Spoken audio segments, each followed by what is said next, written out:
Hello, and welcome to Tell Me Even More, the City of Kingston bonus podcast. I'm host Autumn Hume, and you heard that right, bonus episode.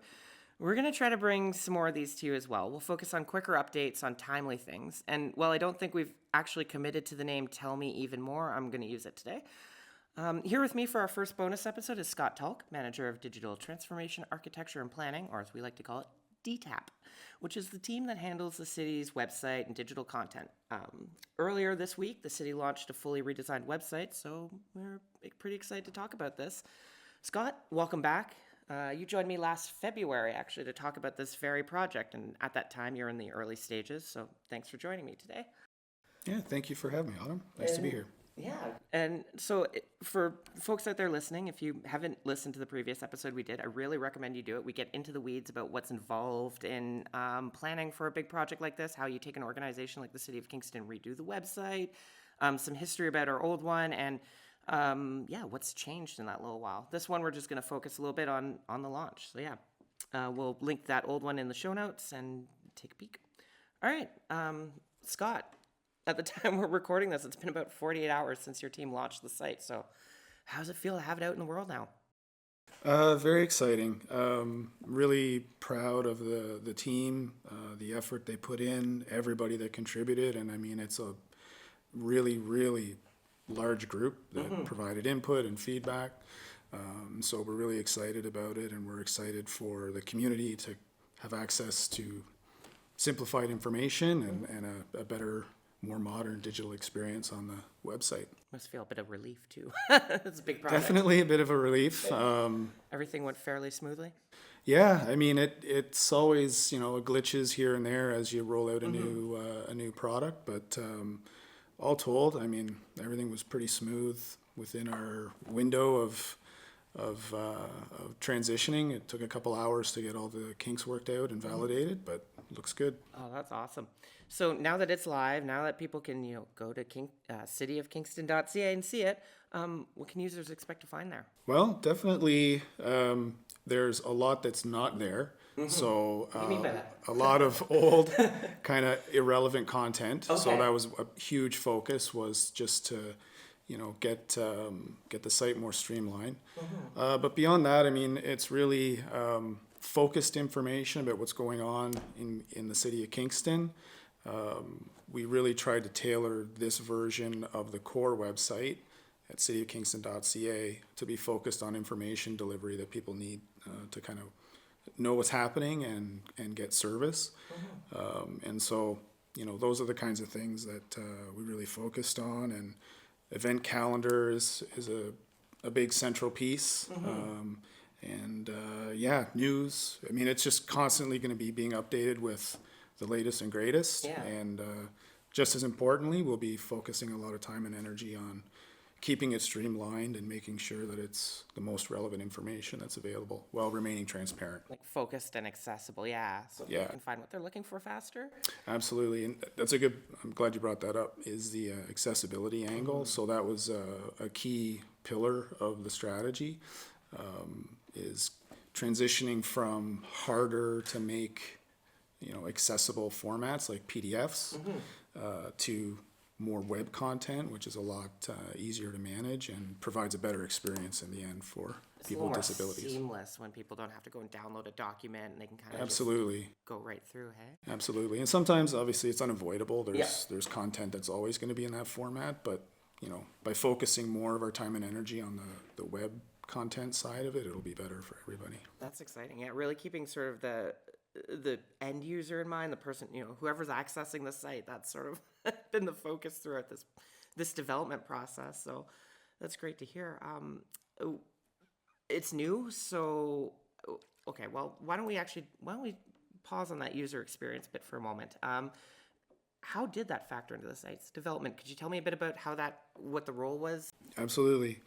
So it kind of starts, and without getting too philosophical, but it does sort of start with the right mindset at the start, that you really do want to be thinking about your, community of users and how they're going to access information, what they need. And so that was kind of built into our thought process the whole way through. Early on, Jen Panarski's team led a public engagement to get input on, the navigation structure that we were considering, and that was really well done. Hundreds of people participated and contributed to that. And then throughout the process, it was lots of engagement with our business stakeholders and inside. It needs to really work for them as well as the public, obviously. But and one of our kind of guiding principles overall was, if we have to make a decision, that the needs of the public would come first, and then the needs of the corporation would kind of come second. And that's not always the case on municipal websites. There's so many pressures to do certain things in short time frames, so it's kind of hard to lose sight of that, or it's easy to lose sight of that and kind of, expose too much of the internal operation of the organization and get away from the service angle. And people aren't interested in whether a particular program belongs to a specific internal department. They want to know, how do I access the information on that program, right? Exactly. Where it sits in an org chart, that matters more to, say, city staff.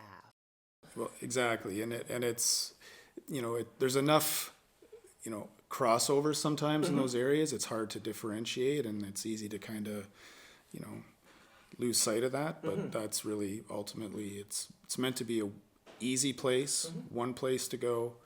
I don't need to know how the service is delivered. I just need to know how to access that service and that information, and that's really been our focus the whole time. Right. So I know the prime focus has been sort of the main corporate website, but that also included like the Kingston Transit website as well. Got an update as part of this process. But are there any other new features, tools, or options for users that are coming into this? Or it sounds like we're sort of stripping more away, maybe fine tuning. Did we add anything?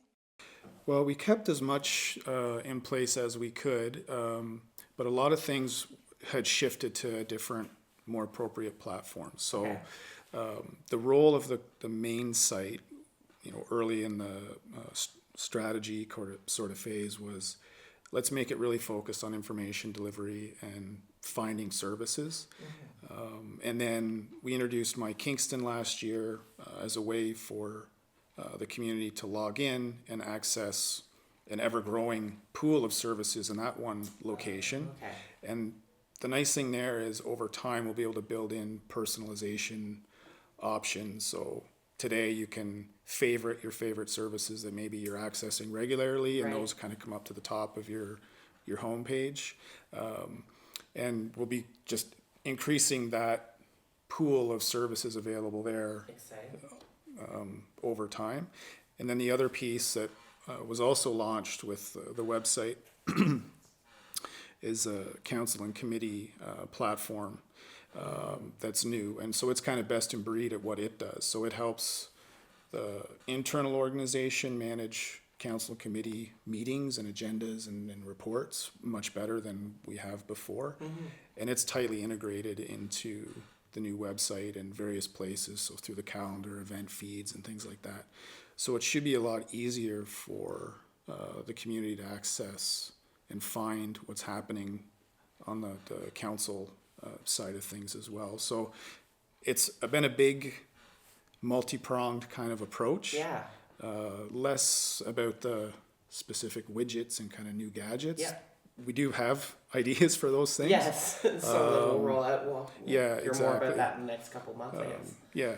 Yeah. So, like, just to give you an example, though, like, so one of the challenges we've had over the years is going back to the PDF idea.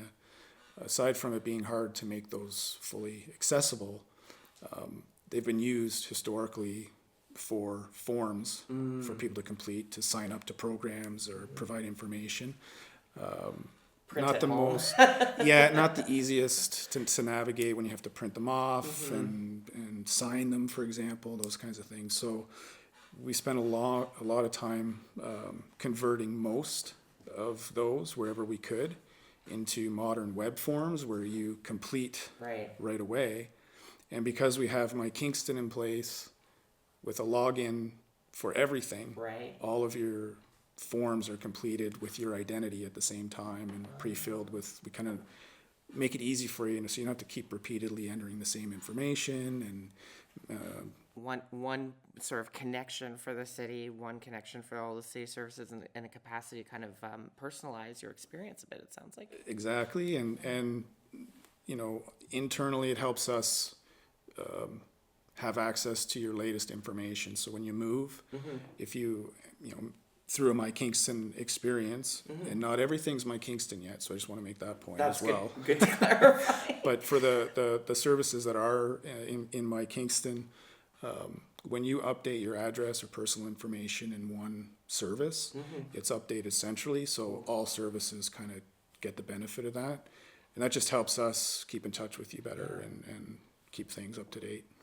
Keep the services moving better. That's exciting.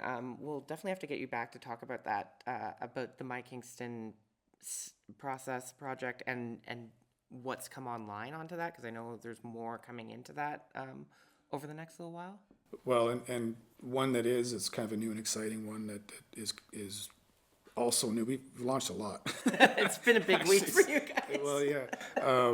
But is the My Tax portal. Okay. And so that lets you manage your property taxes online with us now, and that's going to be a great experience. And that's available today as well, and is connected to My Kingston. And so as we roll out new services like that, it'll just continue to increase that environment. That's fantastic. So it sort of sounds like maybe at first glance people are going to look at this site and be like, well, that looks pretty. But underneath there's a lot of stuff that's happening, that's running it, that's kind of new, better, more efficient, more effective. Yeah, it's subtle. Yeah. And we did aim for that, right? We're trying to make experiences between the different technologies look very similar, so you may not even necessarily realize, and it's not such a shock that you're going to a different platform. That was important because that just helps people navigate and know what to do. Easier to learn one navigation system than 10. Well, exactly, and it's not such a shock. And how do I get back? And so there's going to be growing pains. There's, For sure. I think, 25 or so city websites and applications out there. Okay. And so it's not as simple as it might first appear, and it's a long-term kind of endeavor. But one of the things I'm really proud about is just the fact that we've, corporately taken the steps to be able to sustain this momentum and this new approach. And we're really kind of in it for the long term so that we sustain and don't backslide to kind of the not so great practices of the past. Yeah, so the site redesign was really just kind of the first step. It is in a lot of ways, Yeah. right? And it's an exciting first step, so yeah. That's awesome. Well, okay, well, keep your eyes out, folks. It sounds like there's more to come. I really just have one more question. And what are you most excited about with this launch now that's out there? Well, I think, kind of keeping in the theme of it's for the community, I'm most excited for the community to experience it. We really hope that it's a better experience, but we're always, in that user, public kind of user feedback loop. Yeah. We always want to hear from people. Yeah. And so there are options on the website to provide feedback if something isn't working. We definitely want to hear about it. And it's important that I know, it can always feel like, is anyone going to listen to this? Yes. But what we need is, if multiple people are having the same problems, right, is just kind of give us the feedback. Yeah. We'll see the most prevalent problems and work on those and opportunities to enhance things. And for us, it's really establishing that learning cycle with our community that's really important. So. Yeah, the continual improvement, taking that kind of continuous feedback and figuring out how you can improve the product for them. Eh? Exactly, it's so important, and that's how we're going to maintain and sustain a positive user experience over the long term. So very excited to hear what people think. Awesome. Well, thanks so much for joining me, Scott. And thank you, everyone, for listening to our first bonus episode. And along with the launch of our new website, it seems appropriate to me that we use the first bonus episode to launch a new website. So you can find our past episodes wherever you get podcasts, likely wherever you're listening to this one now. And if you want to connect with us, find the City of Kingston on social media or email us at podcasts@CityofKingston.ca.